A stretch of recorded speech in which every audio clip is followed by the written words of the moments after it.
Assalamualaikum and greetings to everyone.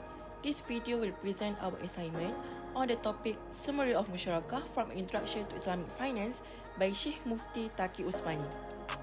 First of all, our group members consist of Balkis binti Zakaria, Muhammad Ammar bin Zuhairi, Siti Nurfaliha binti Nizam, Sofia Wadina binti Syuhaidi, Nur Maisara binti Jamaluddin and Wan Nur Yasmin binti Wan Mahadi. Next, let's start our video presentation with the introduction. Musyarakah is a type of partnership where the participants pool their various resources, labor, and obligation with the shared goal of conducting business. It is an outstanding alternative for internet-based finance as long as it does not contravene with any fundamental precept established by the Sunnah, the Holy Quran, or the consensus of Muslim jurists. With capital given by the partners or shareholders and profit divided among them in accordance with the rate decided by upon the shareholder, a contract musyarakah may be entered into by two or more parties. Musyarakah is often separated into two categories, which is syirkah ul-milk and also syirkah ul-aqd. Syirkah ul-milk denotes the share ownership of a certain piece of property by two or more people. Syirkah ul-milk fundamental characteristic is a mixed sense of the ownership, either voluntarily or involuntarily. The first circumstances is when the two or more people buy anything together, they own it together. They voluntarily decide to form this partnership since it was their own decision to buy the asset together. So the second circumstances is created either automatically or by mandate. For instance, when a person here take over as a new owner of his property upon his death. This means that they doesn't need to take any action for them to take over the property. Syirkah ul-aqd is created by a consensual contract between the parties. Each party voluntarily enter into a partnership agreement and contribute to the venture profit and loss. The partners in a contractual partnership may provide resources, goodwill, or service.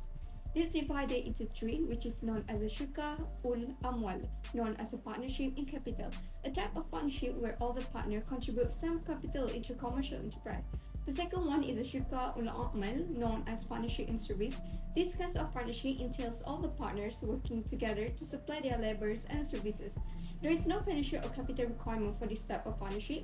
Thus, their earning will be deposited into a shared pool and allocated among the partners in accordance with the agreement.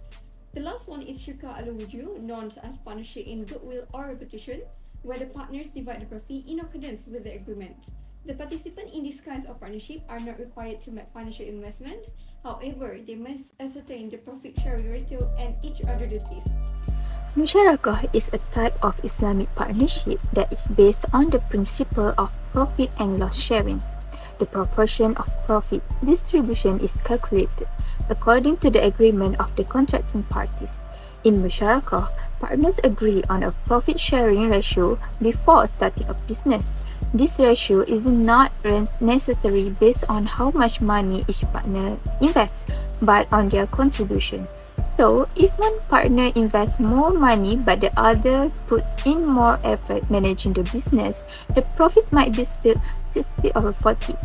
So, the key point is that profits are not shared equally, but rather according to the ratio based on what each partner brings to the business. For the next part, in Islamic banking, partnership like musyarakah are used for profit sharing, aiding in risk management. Muslim jurists differ on fair profit ratio.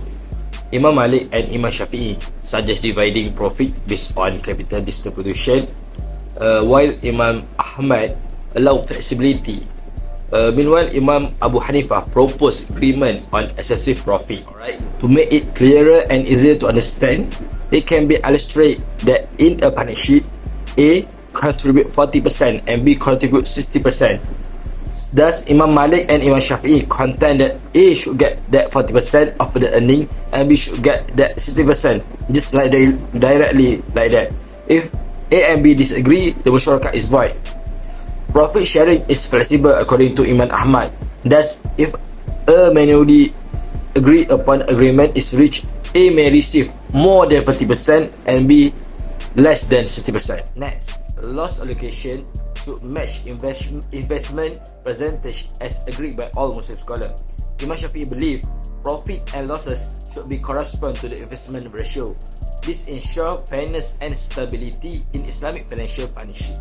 As a clearer demonstration, we can see if A contribute 40% in a partnership, meanwhile B invest 60% of the capital, and assuming the company suffer a 10,000 loss, it would be responsible only for the 40% of the loss, or 4,000 only, and B for 60% or 6,000.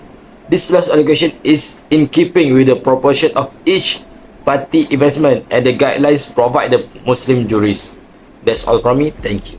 In the context of venture share capital, there is the divergence of views among Islamic jurists. Imam Malik and Hanbali scholars allow to share capital to include commodities with partners share based on the market values at the contract inception.